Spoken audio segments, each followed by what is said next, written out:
When I tell you that this is the strangest missing persons case, I 100% mean it, because not only did he just vanish into thin air, but he ended up dead over 1,600 miles away in a place that he had never been before, walking down a highway in the middle of the night wearing military fatigues that were not his. He wasn't even in the military. Nobody would know what happened to David Glenn Lewis for 11 years, but really this case is still unsolved, and the circumstances surrounding how he was found are terrifying, so let's talk about it. David Glenn Lewis was 39 years old when he mysteriously disappeared on January 30th, 1993. He lived in Dumas, Texas with his wife and daughter, and he was a former judge now practicing law at a private law firm in Amarillo. He also taught government classes at Amarillo College, and he was pretty involved in the community. He loved going to church with his family, and he played a big role with the Boy Scouts and United Way. But on January 28th, 1993, a series of mysterious events would begin to play out that would forever change his life. So that day, he left work early at his law firm because he didn't feel good. He told his coworkers that he was just going to go home, but after he left, he bought gas for his red Ford Explorer, and then he went to the college where he taught his class until 10 that evening. The next day, his wife and daughter went to Dallas for a weekend shopping trip, but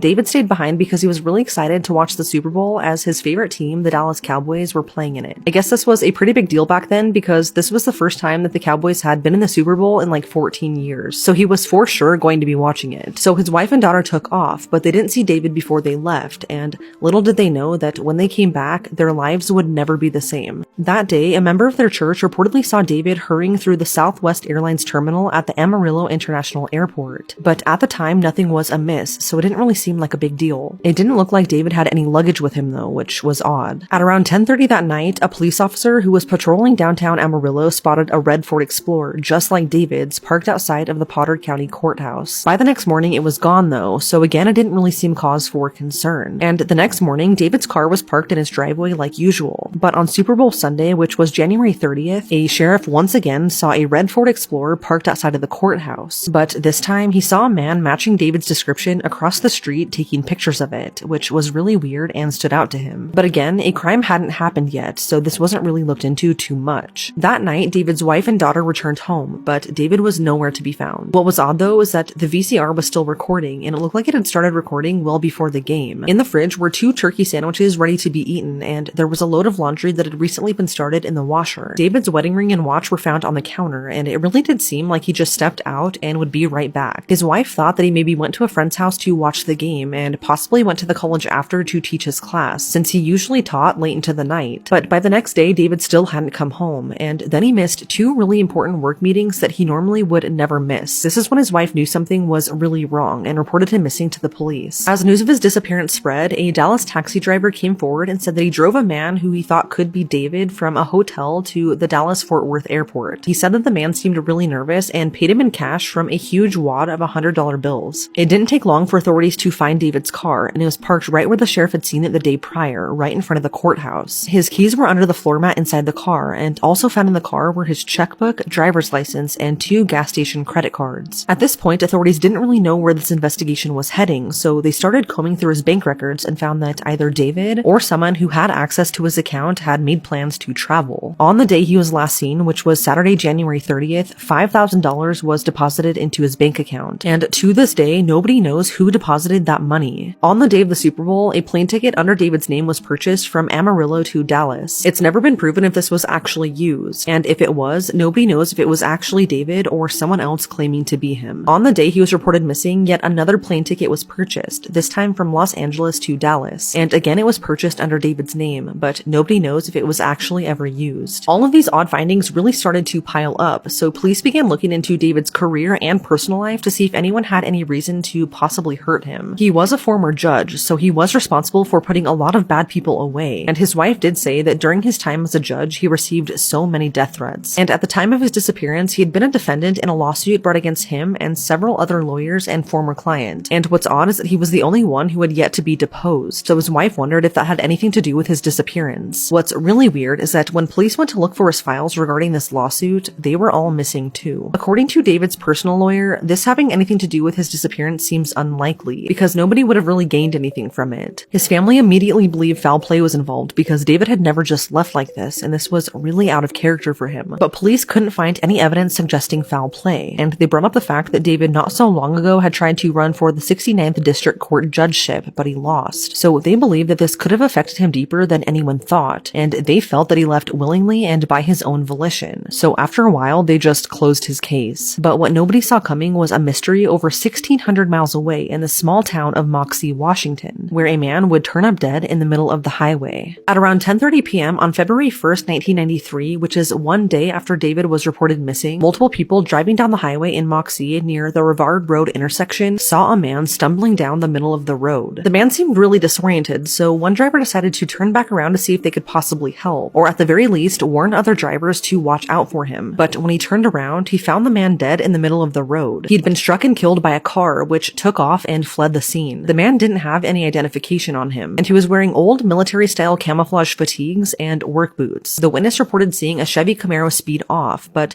whoever that person was never came forward, and their car was never found. It wasn't clear if this man had been intentionally hit or if it was just a tragic accident since it was dark and he was standing in the middle of the highway. But whoever killed him has never been found. An autopsy was performed, and the cause of death was revealed to be from the trauma caused by getting hit by a car, but no alcohol or drugs were found in his system. This man was eventually listed as the Moxie John Doe, and his identity would remain a mystery for 11 years, as would David's disappearance. But then in 2004, a Washington State Patrol detective in the Yakima area began reading an article about investigating long-term missing person cases, and this made him think of the Moxie John Doe. Moxie is a really small rural community, and I actually grew up there and went to high school in the area, and so when something like a hit and run to this magnitude happens, it kind of sticks with you. So the detective started Googling cases of missing men who were the same height and weight as the Moxie John Doe. Within 1 week, he was able to compile a list of a dozen possible matches, one of which was David Glenn Lewis. The detective then found David's photo online, and he strongly resembled the Moxie John Doe. But the only difference was that David always wore these really distinctive glasses, but the John Doe wasn't wearing any at the time he died. But then he remembered that WSP had kept everything found at the hit-and-run scene in evidence since 1993, so he decided to go back and take a look. When he was searching through the military fatigues, he found something that made his jaw drop, and it was a pair of very distinctive eyeglasses. This was enough for him to reach out to the Amarillo police, and after conducting a DNA test, it came back as a match. The Moxie John Doe was in fact David Glenn Lewis, and his identity was officially solved 11 years later. But this really only brought so many more questions, and the mystery was far from over.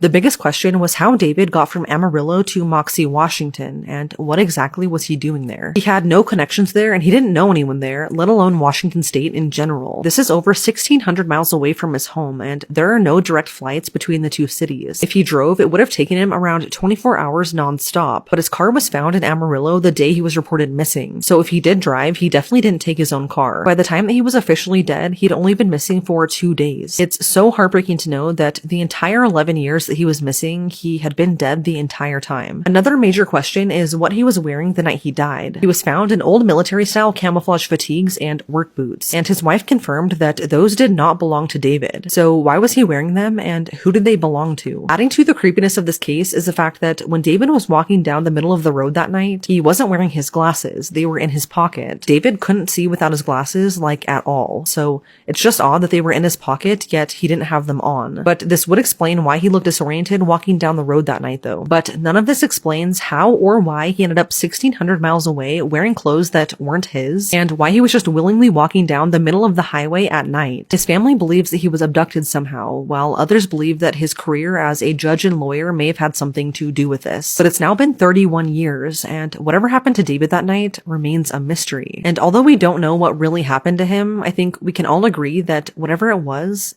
sinister.